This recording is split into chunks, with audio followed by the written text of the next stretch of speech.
Жаббархақ ғайыптан тағы да 12 дарияны жаратты. Оның біріншісі әділет дариясы, екіншісі ынсап дариясы, үшіншісі бауырмалдық дариясы, төртіншісі мейірім дариясы, бесіншісі бекзаттық дариясы, алтыншысы сұлулық дариясы, жетіншісі имандылық дариясы, сегізінші өнер дариясы, тоғызыншы білім дариясы, 10-шы ұждан дариясы, 11-ші ізгілік дариясы, 12-ші шапағат дариясы еді.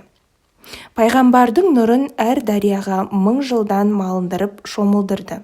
Нұр дарияның ішінде тұрғанда әр демінде «Ля иляха илlallah» деп зікір айтып тұрды. Сөйтіп, нұрды кемел дәрежеден ең кемел сатыға тағы да көтерді.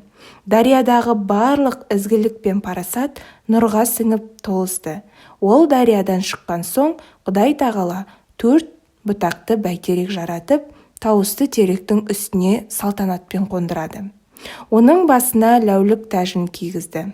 Сол кезде нұр жаратушы иесіне тағзым етіп, 5 рет сәждеге бас қойды.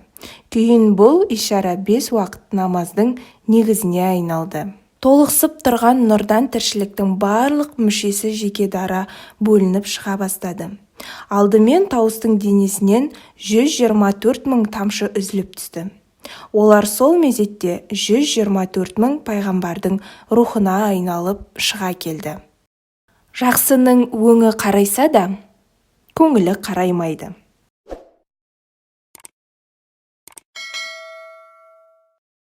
Экзистенция философиясында күн тәртібінен түспейтін мәңгілік талас бар.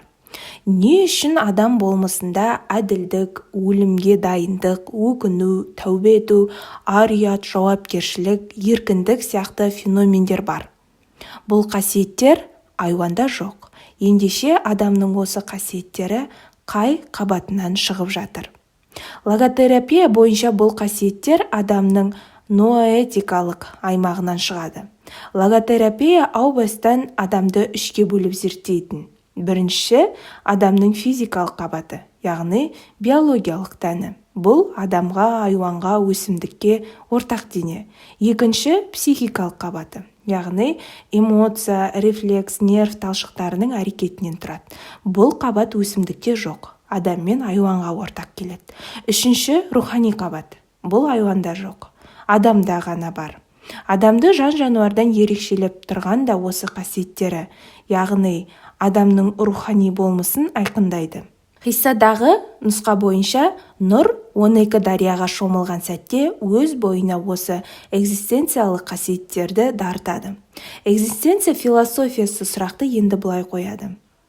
Осы аталған адами қасиеттер ненің үстіне барып орнығады? Немесе бұл қасиеттердің басын біріктіріп ұстап тұрған түпкі тұғыр не? Субъектінің түп негізі неден құралған? Оған қандай атау береміз? Яғни, ақылдың тиянағы үшін рухтың затын не деп түсіндіреміз деп басы қатқан. Түркия ғылымдарының түркінің көңіл деген көне сөзін қолдануды ұсынады. Яғни, субъектінің түп негізі кіршіксіз көңіл. Әлгі адами қасиеттің бәрі кіршіксіз көңілден өсіп-өніп нәр алады дейді. Бізде де осы ойды қуаттаймыз. Қазақы менталитте де көңіл сұрау, кісінің көңілін қалдырмау, көңіл айту, көңіл қос сияқты дәстүрлер бар. Тіпті қаза шыққан үйдің иесіне көңіл шай беріп жұбатады. Нұр Мұхаммед концепциясы да осы мәселені ақылдың тиянағы үшін өзінше шешуге тырысқан. Яғни, субъектінің көңілі адами қасиеттердің дариясына шомылып шыққан соң ғана жердегі тіршілігін ерекше қалыпта өрнектейтін түр сипатқа енеді. Адамның түп негізі көңілден тұрғасын да көңілге зәру. Оның ең қарапайым түрі танитын кісіңді көрген жерде оның кедейлігіне, байлығына, түрі мен жынысына, ұлтына қарамай ақ жүрекпен амандасып, хал-ахуалын сұрау. Кісінің көңілін көзге ілмеген талай адам өмірде осыдан опық жейді.